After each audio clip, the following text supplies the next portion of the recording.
Рада видеть. Коснемся 7 класса.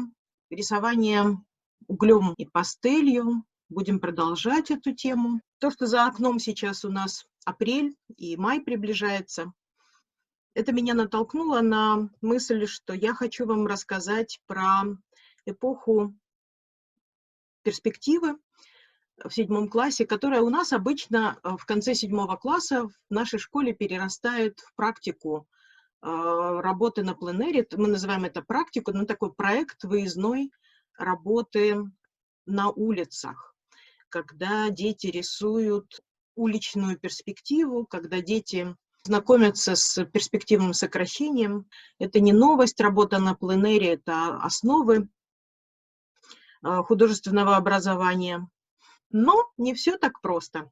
В вальдорфской школе нужно понимать, как это сделать так, чтобы ребенок не получил того, что ему не по возрасту, чтобы перед ним развернулась такая картинка, которая будет сопровождать его развитие самым здоровым образом, не навредив его развитию. А навредить можно, потому что перспектива, как это ни звучит пафосно, перспектива – это взрослое дело. Когда мы говорим про перспективные сокращения, вообще про навык видеть, умение видеть как то, что дальше от тебя уменьшается, и появляется точка схода для параллельных линий. Вот это умение, этот навык, эта способность, она на самом деле не возникает от рождения. Можно выдрессировать ребенка даже там в 10 лет и в 12. Это будет ранним развитием. Потому что, когда мы говорим про точку схода, когда мы понимаем, что все предметы удаляются и уменьшаются, мы на самом деле говорим о точке зрения. И нужно помнить, что в этой точке зрения здесь как раз находится взгляд человека. Потому что точка зрения, куда сходятся все какие-то предметы, будь то фонарные столбы, будь то деревья, которые уменьшаются вдаль, дорожки, которые сходятся, они связаны с тем, что у человека появляется видение собственное. Он как будто бы из собственного «я», со своей точки зрения, начинает рассуждать, судить и наблюдать реальные феномены. И вот эта вот точка зрения, она становится доступной как инструмент к концу 7 класса, и то часто мы видим, что это в лучшем случае половина класса.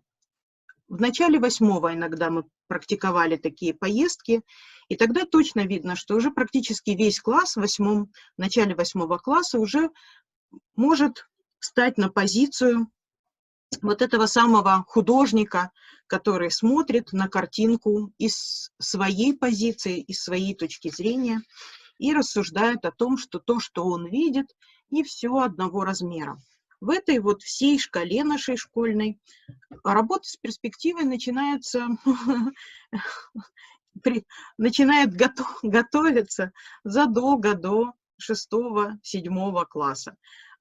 Вспомните, когда у нас есть такая вещь, как краеведение или география родного края, по-моему, в 3 классе, да, когда мы меряем в 4 классе, когда мы меряем шагами дорогу от дома и до школы или до остановки и рисуем план улицы и количество шагов туда, количество шагов сюда.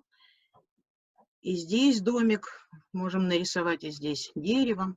Вот этот вот план, который измеряется шагами, тоже подготовка к пониманию перспективы. Точно так же потом это выльется, например, в что? Это выльется в геодезическую практику, когда наши старшеклассники измеряют местность от дерева, до домиков, методом триангуляции, при помощи инструментов сложных геодезических, нивелиром и теодолитом, начинают измерять там школьные территории. Вот это физическое освоение пространства, оно такое же, как здесь физическое освоение пространства. Но точно так же параллельно существует такой предмет, как вы помните, это начертательная геометрия, где при помощи абстрактных геометрических, таких сложных пространств мы вычисляем, представляем себе совершенно абстрактные пространства, где всем вводится понятие бесконечной удаленности. Оно переворачивает с ног на голову вообще все представление о реальности. Вот этот абстрактный мир начертательной геометрии, проективной геометрии, он в младших классах на чем основан? На нашем любимом рисовании форм, где тоже чистая геометрия, она здесь из наблюдения, а здесь в абстрактном представлении перерастает, эволюционирует в проективную геометрию. Что же здесь, в серединке? Мы подходим, например, через такой предмет, подходим к этому, где все это связывается, который называется геометрия свободной руки. Помните? Как геометрия свободной руки, она подводит к перспективе. Можно сказать, что фактическое наблюдение, реалистическое и абстрактное, они в точке схода, когда мы изучаем перспективу, они как раз здесь сходятся.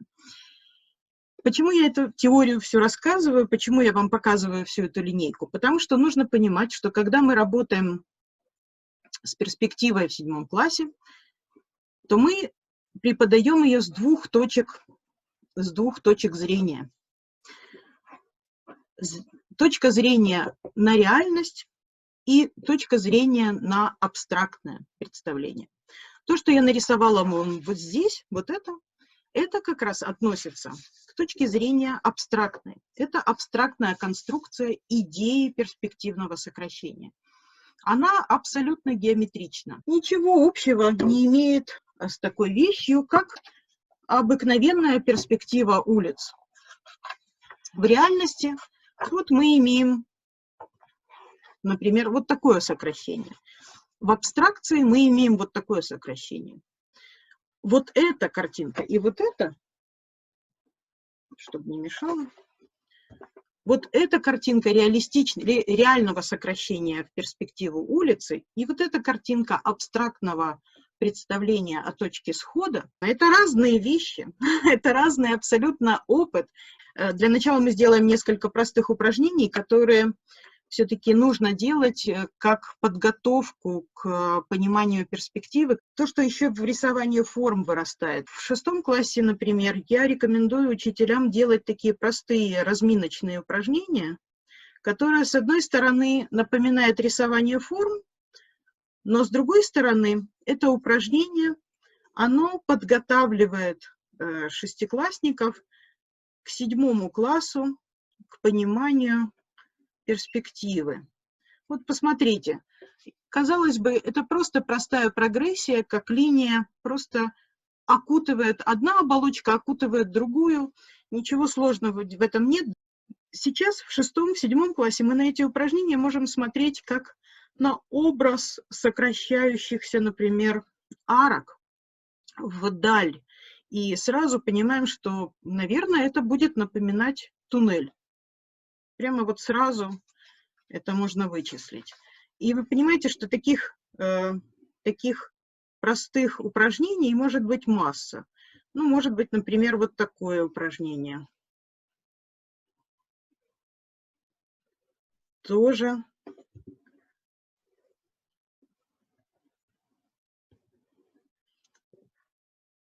Да, с одной стороны, мы реализуем какие-то задачи рисования форм, мы готовим к представлению о перспективном сокращении.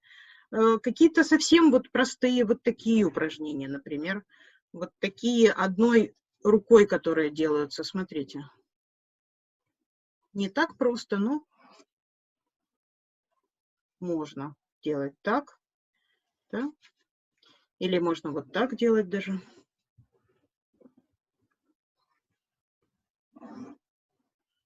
Это более сложная версия. Мы опять видим, это уже прямо напрямую точки схода, но это все еще рисование форм. Например, могут быть еще вот такие упражнения, когда одно вкладывается в другое, например, тоже не отрывая, если делать.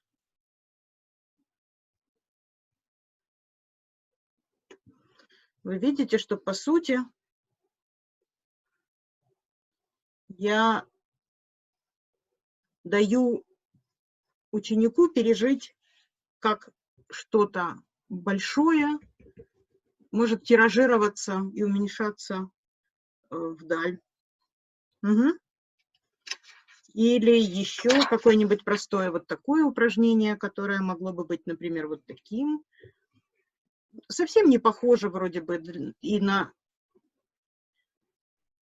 перспективные, но тем не менее сама работа с прогрессией, такой вот с уменьшением чего-то вдаль, ассоциация с уменьшением чего-то уже помогает внутри ребенка начать такую подготовку к пониманию перспективы. И, наверное, я сейчас карандашом сделаю, но можно и мелком, можно и пастелью это делать. И вот базовое такое упражнение, всем известное на самом деле, как мы даем возможность пережить детям первую встречу абстрактную с идеей перспективы. Вот мы рисуем такие лучи, мы заполняем все пространство от руки. Главное стараться вообще с линейкой не сталкиваться и не работать с линейкой.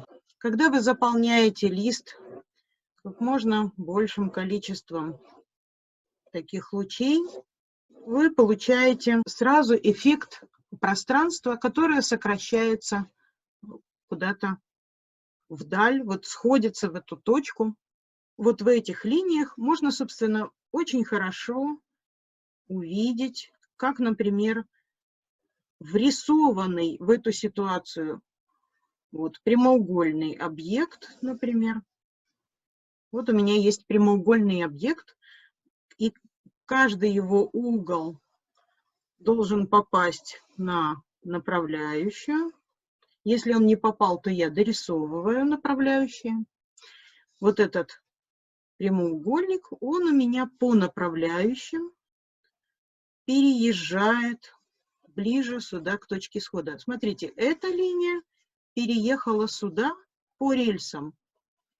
Все очень просто. Уже вы увидели, что получился фактически вот такой параллелепипед некий.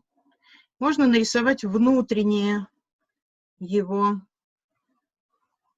часть. И тогда он будет прозрачным, просто состоять вот из такого каркаса. Такой каркас, который переехал.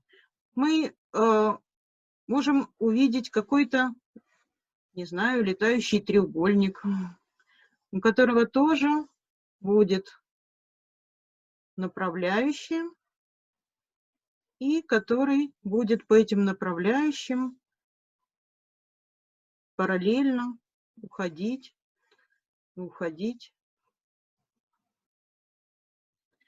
Посмотрите. Слабеет и слабеет нажим. Мы сразу приучаемся к тому, что то, что ближе, у нас будет ярче, и то, что дальше, будет уходить слабее и слабее. Вот такие образы уходящих вдаль предметов. Ну или еще, например, совсем что-то очень простое. Вот опять же мы видим уходящее туда. Нужно следить за параллельностью. Это все абстрактные упражнения. И вот следующий кубик у нас улетел в пространство. Мы, конечно, с детьми подкрашиваем.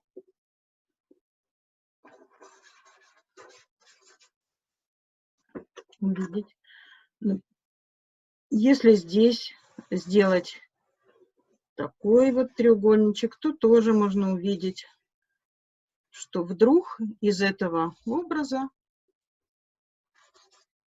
из этого геометрического такого скучного объекта мы вдруг получаем знакомые формы там, домов, например. Может быть, возле этого домика будет проходить дорожка, и тогда это превратится в дорожку, уходящую вдаль. Возле этого дома, на котором здесь могут быть окна, даже уходящие вдаль.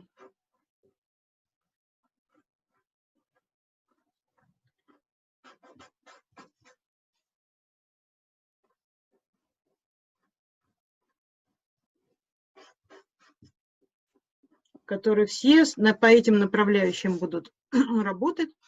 Вот посмотрите, у нас уже целая, получается, картинка какая-то.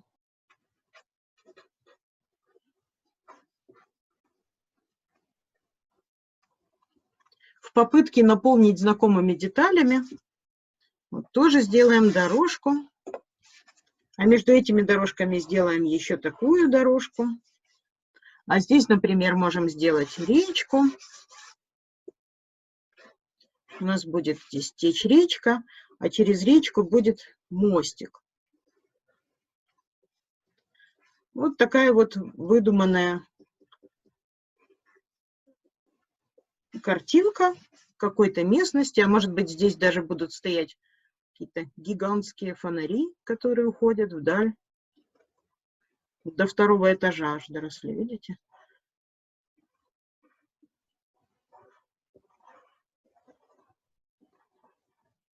Вот, например, наши фонари. А может, это деревья такие,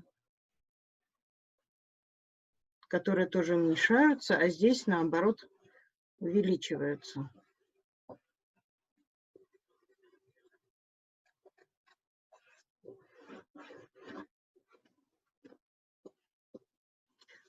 Дети очень любят такие картинки рисовать, наполняют их массой. Это у нас будет НЛО.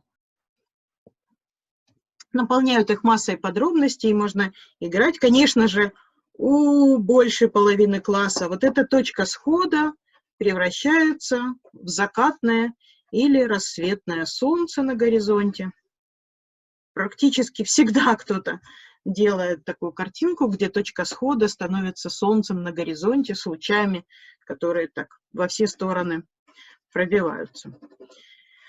И вот когда вы рисуете подобные картинки, вы видите, что они становятся образом пространства, которое уходит вдаль на пустом. Это же, посмотрите, какое чудо. Только что был плоский лист, и вдруг сейчас абсолютно воронка такая, затягивающая туда вдаль все предметы, прямо как будто, ну, невозможно поверить, что на таком простом пустом листе возникает бесконечная глубина, которая утягивает туда все эти линии.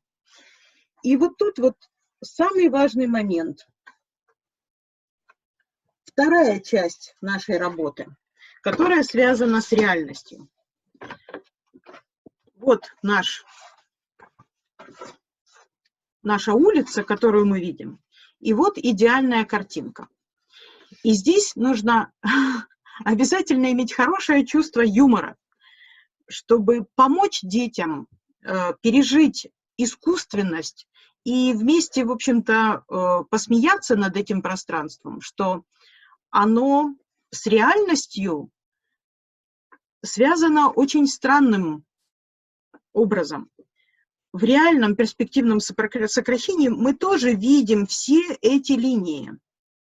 Но что с ними случается?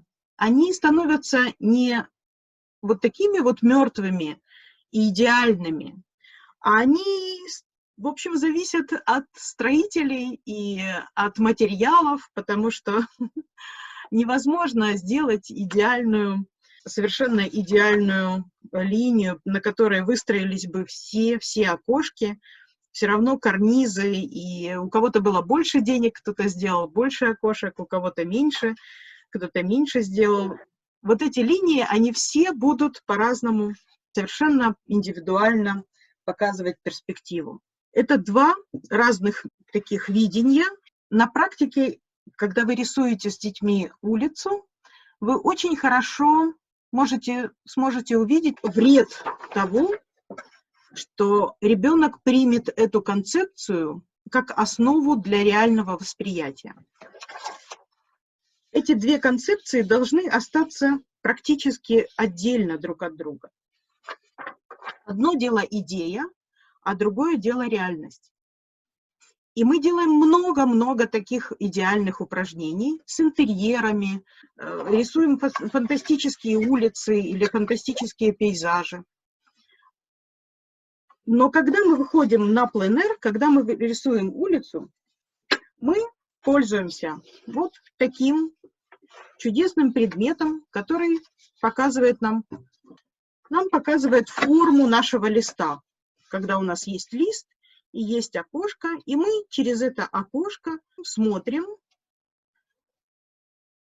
какую часть этой реальности мы хотим поместить к себе на картинку. И вплоть до того, что, например, если у нас лист квадратный, можно попробовать сделать лист квадратный, если прямоугольный, вот. И тогда мы смотрим, а что на самом деле я вижу, когда я вижу перспективу на улице. Я вижу, смотрите, голубой треугольничек, бежевый треугольничек, красный, такой трапецию красную, белую такую сложную трапецию. Если я прищурюсь, а там красный квадратик в конце. Если я хорошо прищурюсь, я увижу набор сходящихся геометрических форм. Конечно, здесь прослеживается перспективное сокращение, но мы начинаем рисовать реальную улицу, никогда не начинаем рисовать с идеи. Наоборот, этот метод я хочу донести до вас сейчас. Мы начинаем рисовать это так, что мы изображаем этот голубой треугольничек, эту бежевый треугольничек или серый, если это там брусчатка, там коричневый треугольничек. Вот смотрите, я нарисовала два треугольника. Потом я беру и рисую вот эту трапецию, вот такую, так, и потом я рисую, ну вот у меня белого нет, но я рисую эту часть, вот трапеция, геометрия.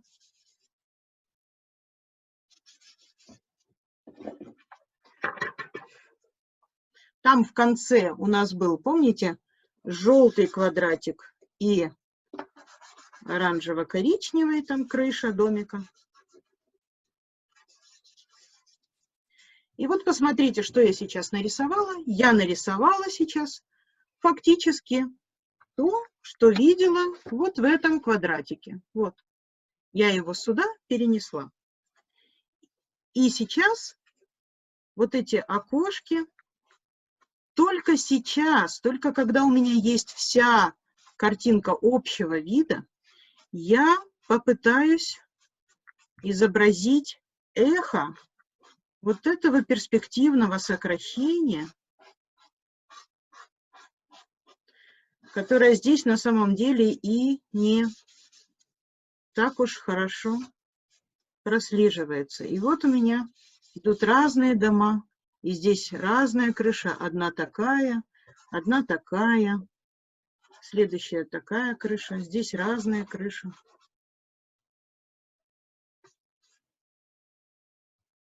Я буду стараться уловить разные крыши, разные детали.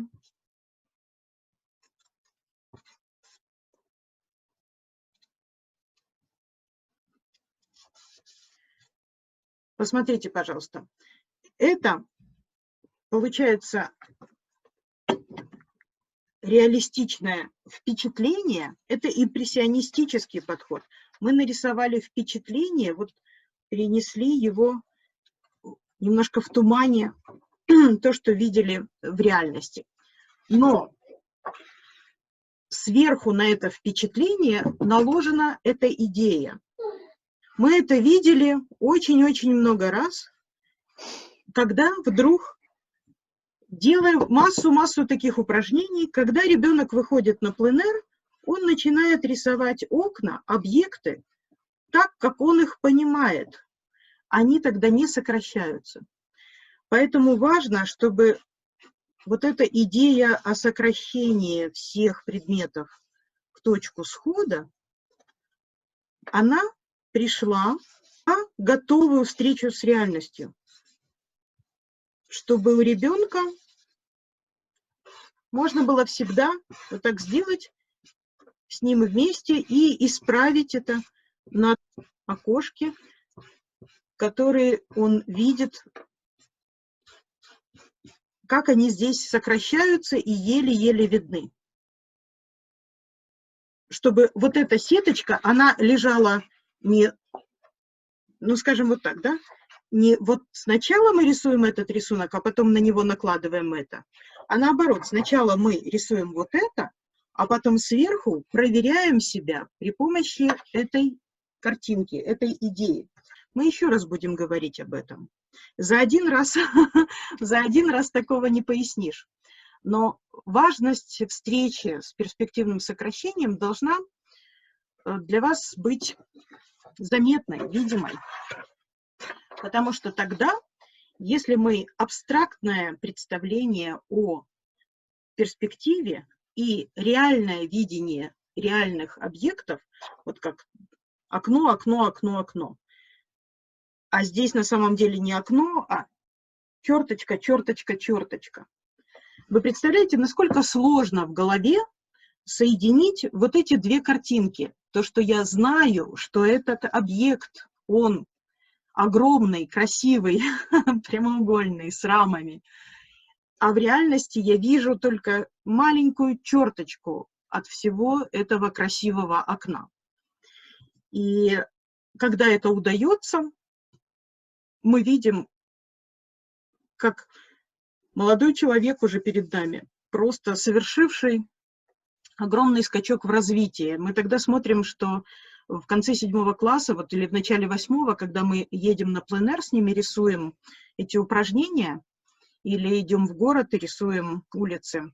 Дети меняются буквально за неделю рисования. Перед нами стоят совершенно новые люди, которые научились видеть, где они стоят в этой улице, где находится художник, как это смещается, если ты рисуешь стоя или ты рисуешь сидя, куда опускается вместе с твоими глазами линия горизонта, поднимается или опускается.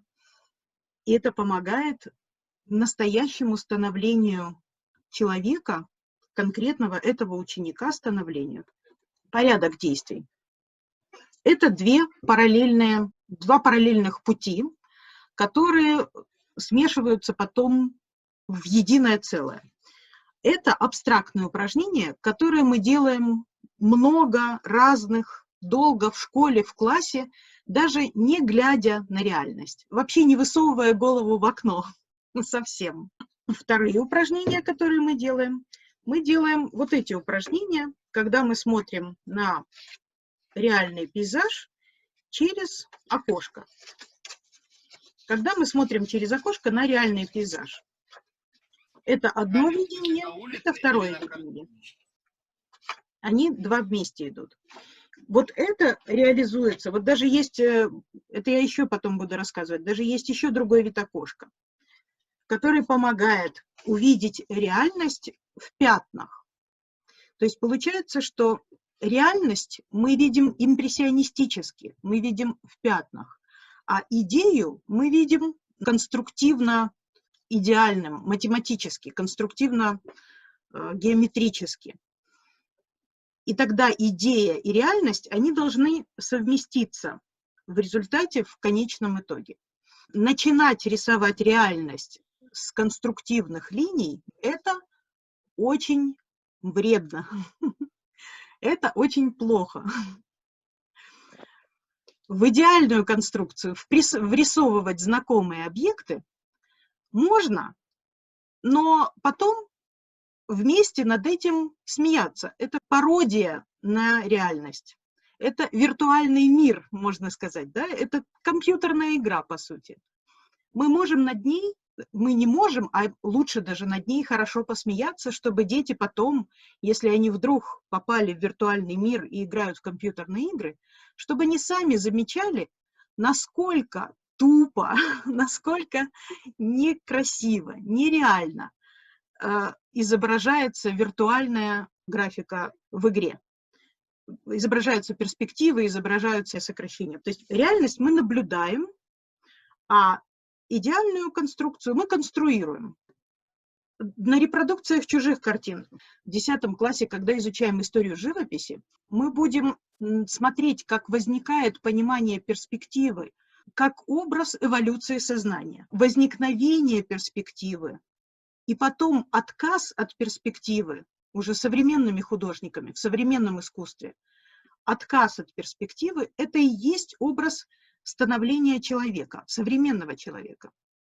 Мы должны прийти к пониманию перспективы в 7 классе и к 10 классу уже отказаться от перспективы.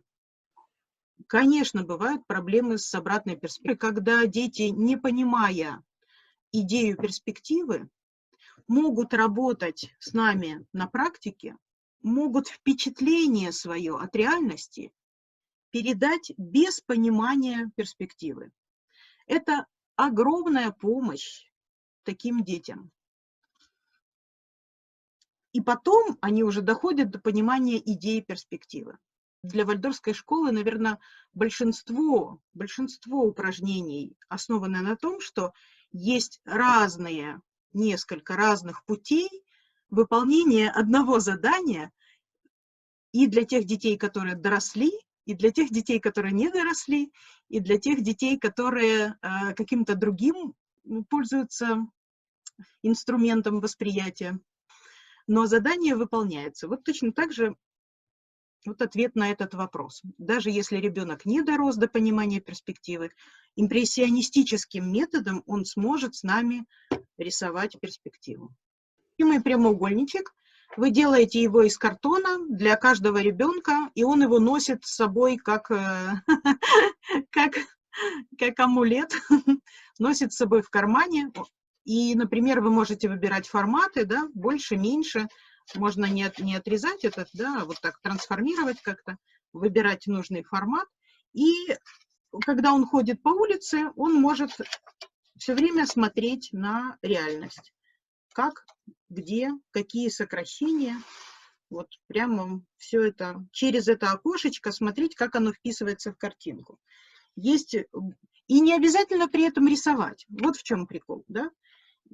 Вы наблюдаете, да, через такую сеточку. Это больше похоже на рисование механистическое, когда вот есть, например, вот такая штука, да, можно ниточками, можно леской это сделать. Перенести картинку, например, таким образом, что я, когда рисую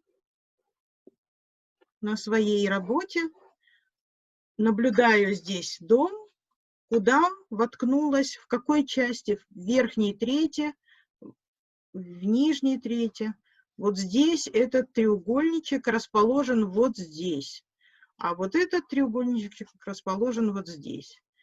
Вот такими механическими немножко переносом по точкам, перенос по сетке это называется, да, рисование по сетке. Можно реальную картинку с непонятным для нас сокращением. Вы же понимаете, что сокращение, когда мы рисуем здесь перспективное сокращение, мы практически всегда пользуемся центральным, иногда только появляются 2 точки схода, но это большая редкость. А в реальности бывают такие необычные ракурсы, когда нет только центральной перспективы, да? Когда есть еще какие-то боковые, когда есть какие-то точки схода для других линий, когда этот дом стоит немножко под углом, этот дом стоит там криво, и тогда у нас получается одна точка схода, другая точка схода, там третья точка схода. В реальности все это гораздо сложнее.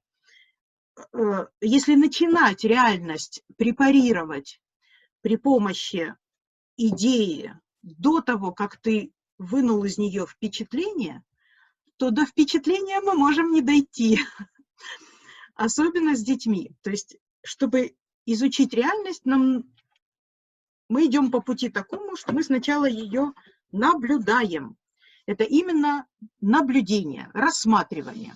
Рассматривание в окошечко, например. И когда мы вот так рассматриваем, это и будет упражнение. Из окна школы можно в это же окошечко рассматривать соседние дома, которые видно из школы, или сараи во дворе школьном. Иногда мы стеклографом, например, наносим эту сетку прямо на окне школьном. Просто на стекле прямо школьном рисуем сетку. И всегда есть момент, когда школьник может подойти и посмотреть в эту сетку, что он видит, как дома сокращаются туда, в этой картинке. Вот буквально вот эту сеточку можно нарисовать прямо на школьном окне, а потом смыть. Упражнение с линейками, но, как вы помните, я говорила, что я по образованию архитектор. Я очень хорошо знаю, как строятся вот эти вот там диагональные, да, сокращения, когда появляются еще фокусы. Посмотрите, на самом деле здесь не один фокус, здесь несколько фокусов, да, помните? И там все в геометрии очень сложно. И я бы сказала, что когда появляется линейка, вот это упражнение, если оно сделано в рамках наших геометрических упражнений, оно хорошо. Но если мы это делаем как подготовку к перспективному рисунку, это не работает. Это вот эта шахматная доска, это скорее вот из наших вот этих упражнений. Помните, когда геометрия свободной руки перерастает в геометрию, да, построений по точкам. Когда мы используем полностью линейку и делаем вот такие вот чертежные сложные измерения. Вот это упражнение лучше делать в рамках этого предмета. Когда мы работаем с тушью иногда, да, с тонкими ручками, с линейками. Но для того, чтобы освоить перспективные сокращения, есть психологический немножко такой барьер. Вот эти упражнения, когда мы их делаем с линейкой, они вызывают иллюзию, что все можно просчитать, все можно нарисовать, и это единственный способ познания реальности только через линейку. Хорошо, если это не потом на этом образе не вырастают сверху домики, да, арочки. Вот если вот здесь, смотрите, вот я рисую с ними такое упражнение, да, а потом я здесь вспоминаю, что мы делали на геометрии шахматную доску, и я здесь от руки имитирую то упражнение, которое мы делали с линейкой. Да? Вот тогда это работает хорошо. Иначе вы просто запутаете детей в этих фокусах, в этих построениях, как отсюда сюда линейкой перейти. Эти архитектурные все навыки с построением перспективы, это не имеет отношения к архитектуре, опять же, к живописи не имеет отношения. Это педагогические приемы. Мы их строим так, чтобы сопровождать развитие ребенка, чтобы самым наилучшим образом помочь человеку найти себя, найти свою точку зрения, не испытать шок и не испытать свою несостоятельность. Вы представляете, как тяжело выйти на улицу и начать рисовать реальность, начать рисовать дома. Это архисложно. И если вы детям не дадите упрощенный инструмент, то дети только испытают чувство неловкости и стыда от того, что у них не получается, как у взрослых, нарисовать, не получается, как фотография, да? А наша задача не фотографию делать и не чертеж. Наша задача встретиться с впечатлением от реальности и в ней найти геометрические закономерности и в ней увидеть, вот в этой мутной картинке импрессионистической, под этой смутной картинкой увидеть, как проглядывает идея того, что все вот эти черточки, окошечки, они все равно все сокращаются. Как будто бы сквозь эту муть, сквозь этот импрессионизм мы это просматриваем. Потому что это тоже не импрессионизм. Это тоже нельзя выдавать за картину великих будущих импрессионистов. Да? Это такой вот первый легкий подход к реальности сквозь небольшой такой туман. Для взрослых людей, для пожилых людей точно так же. Отличная идея начинать работать с вот нашими окошками. Сначала наблюдать и искать там, какой формы. Мы иногда с детьми, например, вот эту форму там всегда описываем. Вот вы смотрите на картину, и вот на что похож этот голубой как бы треугольник? Наверное, он похож на ботинок, он похож на шляпу перевернутую, на утюг. На что похож вот этот кусочек? И вы ищете подходящие геометрические такие формы, и тогда вы потом на своей картинке сможете нарисовать как можно точнее вот это пятно. И опять же, не испытать разочарования от своей неспособности изобразить точный чертеж, 3D-модель на своей работе. Так что для взрослых людей, для пожилых, точно так же вот эти наблюдения за тем, что я вижу. Не то, что я представляю, а то, что я вижу. Рисуем только пастелью или можно мелком? Пастелью мы рисуем, потому что хочется, чтобы быстро, но мелком тоже отлично. И главное, чтобы, когда вы рисуете мелком, вот я же здесь мелком рисовала, когда вы работаете мелком, главное, чтобы у вас лист был большой. Потому что когда лист большой, то тогда легче работать мелком, а пастелью можно работать и на маленьких форматах, только из-за этого. Мелками чудесно можно работать, еще и наслаждаться, например, такой вот всякими играми с цветом. Смотрите, как чудесно можно сделать из этого такую красивую картинку. Рисование по сетке, да? Вот мой лист, он поделен на... Весь мой лист разделен на условные квадраты. И мой видоискатель разделен на условные квадраты. И тогда, когда я смотрю сюда в видоискатель, я смотрю, ага, мой дом весь попадает в этот кусочек. И здесь я могу этот размер дома, вот его тогда указать. Вот мой дом вписался весь сюда. А второй дом, смотрю, он вписался вот сюда. Вот.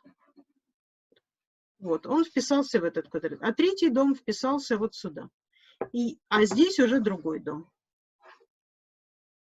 И размер дома определяется вот, куда он воткнулся в видоискателе, куда он в этой сетке, сколько места в этой сетке он занял. Безусловно, это для тех детей, которые не могут держать в голове, что можно поделить чистую картинку, что здесь есть 3 части и половина. Потому что для всех детей лучше брать вот такой видоискатель, но тем, кому тяжело, брать вот такой видоискатель. И тогда про размер дома мы вообще не говорим. Мы его срисовываем. Посмотрите еще раз. Вот наша картинка вот здесь. Вот она, да? Когда я смотрю в видоискатель, я смотрю, что у меня все вот эти 3 черных окна, они поместились сюда. И тогда я смотрю на эту картинку полностью вот так. У меня все вот эти 3 окна должны поместиться вот сюда. То есть то, что я вижу здесь, вот они все здесь, и эти окошки все здесь. Точно так же здесь у меня должны все окошки сюда и все окошки сюда поместиться. Очень точно. Это копирование. Ничего такого сложного нету. Понятно, что это для первого этапа. И, кстати говоря, вот мы с детьми, когда рисуем, например, 5 дней, это все делается вот пальцами. Когда я смотрю на улицы, я делаю вот так пальцами, просто вот так. И двигаю себе. Это не обязательно вырезать из бумаги. Там вот так, да, как фотографы делают. Но просто вот так углы получаются более четкие. Достаточно вот так смотреть. И мы пользовались с детьми пальцами очень долго, пока не поняли, что видоискатели проще. Цвет видоискателя черный или темно-серый, чтобы немножко отстраниться от цвета. Цветовая перспектива. Мы вот в этих картинках можем спокойно ее использовать. И говорить о том, что можно то, что ближе красненьким сделать, то, что дальше голубеньким. Но на самом деле цветовую перспективу мы будем осваивать позже. Мы к ней придем только вот в 9-10 классе. По-настоящему 10 класс эта тема. Достаточно того, что мы из наблюдения просто будем говорить, что то, что дальше, оно теряется в воздухе и становится немножко синеватым. И тогда вам удастся изобразить дальний план, если он будет немножко голубоватый сквозь толщу воздуха. А те предметы, дома, которые ближе к вам, более яркие и теплые. Этого достаточно для 7 класса. Подробнее только в 10 классе. Углем мы тоже работаем с перспективой. И, например, мы делаем вот эти упражнения, вот то, что я показала. Вот эти упражнения можно делать углем. Вот, например, вот такое упражнение можно сделать, например, угольным, да, когда делается очень ярко, потом посветлее, еще посветлее. Градация серых. Посмотрите, как сразу работает. Вот такие упражнения в 6 классе, делаются очень много, а в 7 классе они их уже должны усвоить. Мы когда работаем на пленэре, мы первые работы делаем углем и, например, выбираем что-то очень простое. Средневековые дома, когда рисуются, с круглой пороховой вежа у нас есть такая. Вот, посмотрите. Вот углем, например, вот такой объект, очень здорово нарисовать углем, потому что он... Сейчас. Если мы нарисуем такой объект углем, вот его посмотрим на него, возьмем, например, крафтовую бумагу, возьмем крафт, и на крафте нарисуем вот такой вот красивый замок, круглую башню, это будет похоже для 7-классников, это будет воспоминание о том, как они рисовали цилиндры в 6 классе. И углем им будет очень легко это нарисовать. Они просто сделают то упражнение, которое они уже делали в 6 классе. Для разминки, например, для работы на пленэре, для разминки это очень даже подходящий объект, средневековый, простое здание средневековое, вот какое-то таких очень простых форм, не какая-нибудь эклектика или классицизм, а именно вот средневековое. Посмотрите, это всего лишь то же самое упражнение, которое они делали в 6 классах, когда рисовали объемные фигуры на углем. Тоже просто параллелепипед, здесь тень, между ними там что-то. Очень просто. Тогда вот такое упражнение можно делать углем. Почему еще существует такая форма выезд на пленэр в 7 классе? Потому что в своем городе иногда не находится таких простых объектов, простых улиц, двухэтажных, старых средневековых улочек, которые там будут легко нарисованы, которые без массы деталей, которых все просто, там 3 окна на фасаде, как во Львове, например, там на центральной площади рыночной. Самые простые такие формы. И мы стараемся на пленэре избегать зданий более поздних стилей, там которые вот связаны с барочными. Барокко — это уже сложно. Лучше вот что-то такое средневековое, романское, не романтическое, романская архитектура. Пока все. До свидания.